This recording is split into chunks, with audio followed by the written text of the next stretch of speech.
कश्मोर कत्ल। कश्मोर खून सफ़ेद हो गया, भाई के हाथों भाई कत्ल। कश्मोर गांव अल्लाह रखियो खोसों में पैसों की लेन देन पर भाई ने अपने सगे भाई पर गोलियां चला दी। पुलिस कश्मोर गोलियां लगने से 30 साला जान मोहम्मद खोसो मौके पर ही कत्ल हो गया।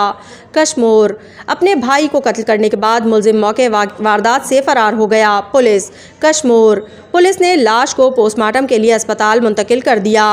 कश्मोर इलाके में खौफो हरास वर्षा गम से निढाल।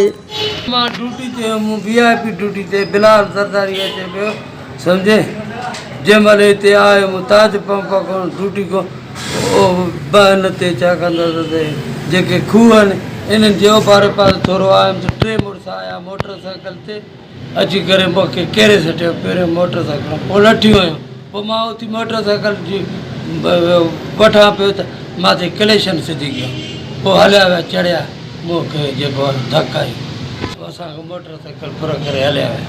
मोटरसाइकिल CD 24 मॉडल 90 कराइए थाने कराई हिसाब सां कोन मिलिया आहियूं SP साहब सां मिलंदासीं SP साहब न हूंदो सूमर ते इंशाल्लाह मां पेश थींदोमांसि। मां ड्यूटी खां मोटियो अचां पियो ज़ुल्मा कारा छा आहे सम्झे अॻु वठी 3 माण्हू लठी वञे थोरी क्रेशन सिधी करे 3 मुड़ुस हुया खसे विया पुलिस